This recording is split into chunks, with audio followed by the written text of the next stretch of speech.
Lo repetimos una vez más. Qué bueno es estar en su presencia. Para eso es que venimos aquí. No para ser vistos, no para ver a los demás. Y es bueno, ¿verdad?, estar conscientes de la presencia de los hermanos y todo, pero este es un asunto individual de cada uno de nosotros con Dios. Y cuando venimos a buscar de Dios, mire, a un corazón que viene buscando de su Padre no le va a rechazar recibirlo, ¿verdad? Y sabemos que mientras estemos en su presencia, todo aquello que le pidamos, cualquier necesidad que tengamos, salgamos de aquí con la seguridad de que Él nos ha oído y a su tiempo dará pues la perfecta respuesta a aquello que nosotros le estamos pidiendo. Antes de entrar en el mensaje de esta noche, quiero decir que el próximo viernes tendremos servicio de Santa Cena y lavatorios de pie, así que tenemos una semana para irnos preparando, ¿verdad? Supongo que no hay mucho que prepararse, excepto venir preparado. Gloria a Dios. Sin más preámbulo, quisiera que me acompañaran en el Antiguo Testamento, en el libro de los Jueces. En el capítulo 6, quiero leer desde el versículo 1 hasta el versículo 10. Jueces, capítulo 6, versículos 1 al 10.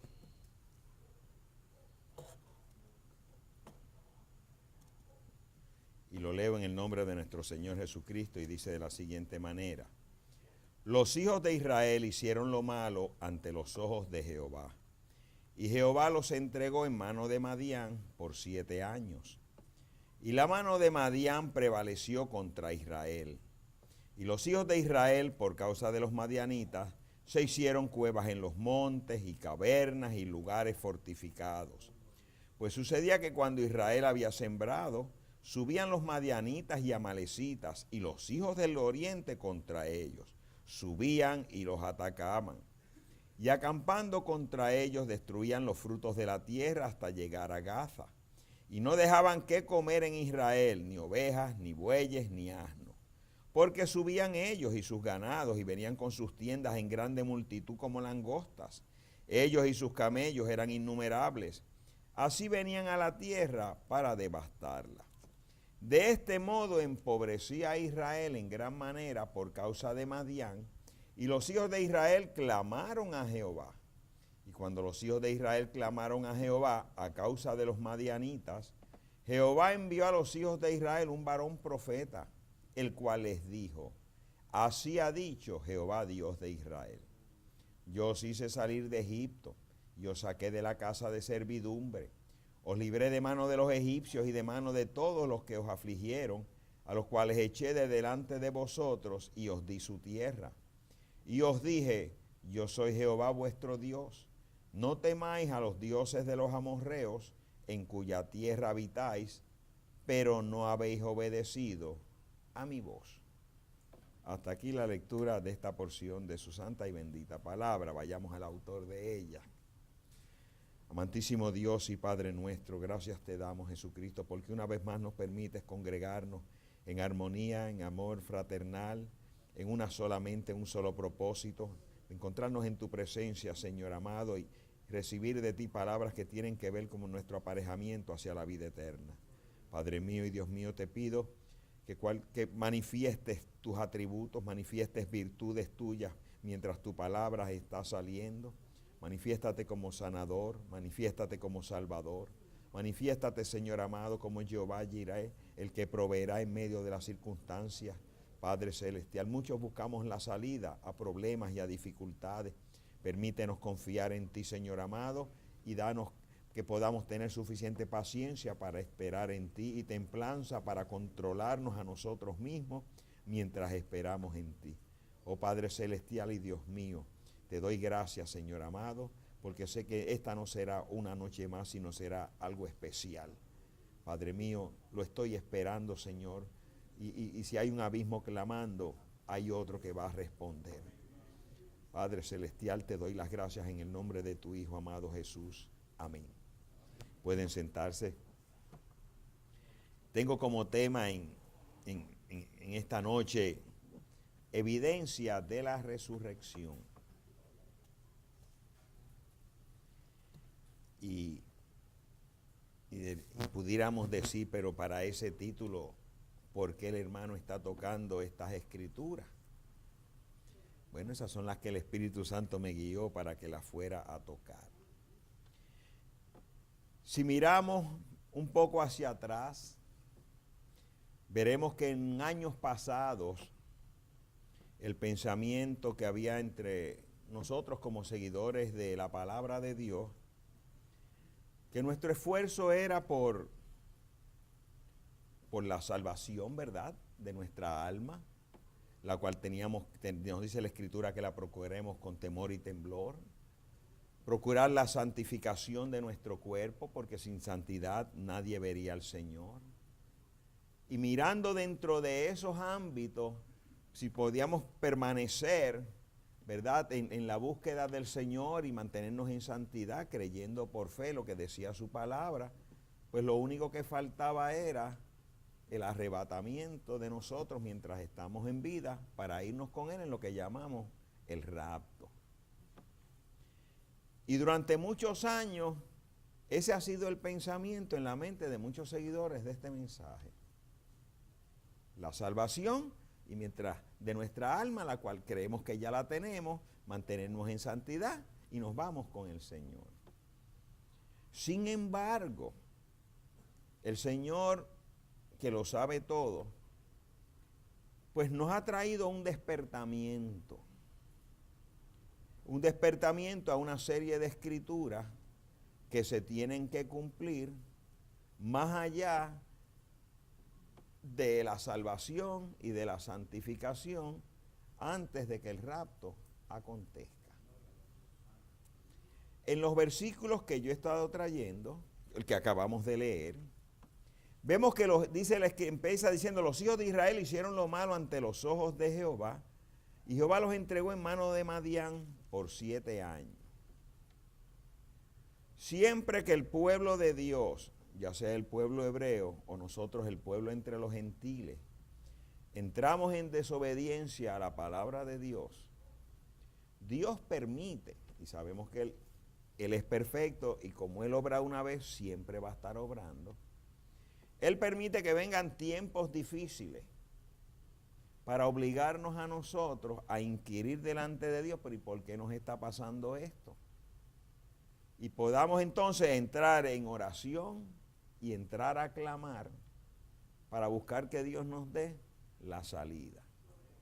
Lo mismo ocurría con el pueblo hebreo, que ha ocurrido con el pueblo gentil a través de todas las edades, y nosotros no somos una excepción. Cuando esas circunstancias son tan malas y el pueblo empieza a clamar, pues Dios escucha. Y Dios se hace presente en las escrituras que estamos leyendo, y Dios envía a un varón profeta, del cual no se dice ni siquiera el nombre de ese varón. Y así nos lo declara el hermano Branham. No era importante el nombre de la persona que Dios está utilizando. Lo importante es el propósito por el cual Dios está levantando a ese hombre. Y vemos y nos dice el hermano Branham que de las palabras que es la predicación de ese hermano, de ese pastor o de ese profeta, ¿verdad? Diciendo: así ha dicho Jehová, Dios de Israel. Esas palabras las define el hermano Branham de esta forma: este profeta llamó al pueblo a un arrepentimiento. Los llevó al entendimiento que su Dios era un Dios de poder, que era un Dios de liberación, que era un Dios de maravillas, y les recordó que los había rescatado de los egipcios, cómo abrió el Mar Rojo y cómo los alimentó en el desierto. Ese es el mensaje de este varón. ¿Ok? ¿Qué es lo que él está haciendo? Llamando al pueblo a un acercamiento a Dios. Porque, ¿qué es lo que resulta? Dios estaba guiando a su pueblo por medio de los jueces. Han pasado una serie de años sin jueces, en el cual ellos se apartaron de Dios e hicieron lo malo, pecaron delante de Dios. Pero Dios, a ese pueblo, a esa generación que ha subido, que lo único que conoce es a un Dios de oída, tiene que venir alguien con la palabra del Señor a hablarles de un Dios real y verdadero, de un Dios vivo, para aumentar su fe. Y aumenta su fe hablándole de este Dios y diciendo, Dios ha hecho esto, ha hecho esto, ha hecho esto y ha hecho esto. Y estamos en una situación difícil, pero Dios es la solución. Dice, ¿y por qué les vino eso? Porque desobedecieron la palabra de Dios, desobedecieron la voz de Dios. Vuelvan a escuchar la voz de Dios y entren en obediencia a la palabra de Dios. Ok. Si lo traemos al día de hoy, podemos ver entonces, cuando miramos hacia atrás, vemos que este profeta le está diciendo al pueblo, miren lo que ocurrió en el pasado. Y yo decía, bueno, eso ocurrió de verdad.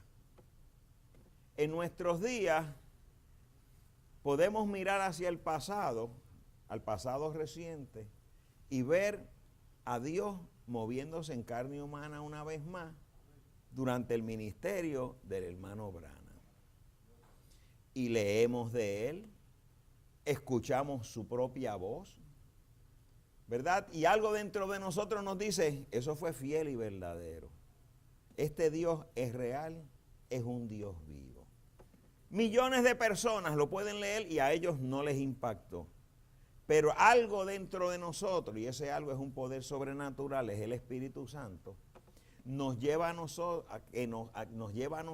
a reconocer que ese ministerio fue vindicado por un Dios vivo. Que ya no es solamente mirar hacia atrás a un Dios histórico, como usó aquella iglesia apostólica hace 2000 años atrás, sino que ese mismo Dios ha estado en acción tan reciente como hace 50 años atrás. ¿Ve? Y el asunto es que de pronto miramos hacia atrás y decimos, qué tiempo tan glorioso. ¿Y dónde nos deja eso? En esta noche yo estaba buscando, inquiriendo, y yo me identifico con ese profeta que no tiene nombre. Pero quiero que ustedes se identifiquen con Gedeón. Porque mi ministerio me ha estado dando cuenta y el Señor me lo ha estado mostrando de esa forma. La predicación es diciendo, ese Dios vivo tiene que volver a ser manifestado una vez más. Y acto seguido, dice el hermano Branham, después del mensaje de aquel profeta, el Señor apareció en la escena para liberación. Eso ocurrió en el tiempo de Gedeón, ocurrió en el tiempo de Juan el Bautista, trae el mensaje, rápidamente Dios aparece en la escena. En los días del hermano Branham, Dios usó su profeta y rápidamente Dios apareció en la escena, porque Dios habló por su profeta y dice, igual que Juan, yo tengo que menguar, pero él se queda. Y él se ha quedado para liberación. Recordemos que la presencia de un profeta en sí es una señal de liberación para los hijos de Dios y señal de juicio para aquellos que rechazan el plan que Dios ha estado dando. Entonces, cuando miramos eso, vemos que nos hacemos una gran pregunta, la cual dice el hermano Branham que de Gedeón tenía razón en hacer esa pregunta que él se hizo. Si Dios está con nosotros, ¿dónde están sus señales y maravillas? Llevamos 50 años desde que partió el hermano Branham y vemos que entre los seguidores del mensaje, esto es historia, se han hecho muchas enramadas o muchos grupos diferentes, cada uno con sus propias ideas o interpretaciones del mensaje. Y eso nos lleva a ver una vez más una escritura cumpliéndose delante de nuestros ojos en el mensaje, y es Mateo 24:24, la cual nos dice que en este tiempo del fin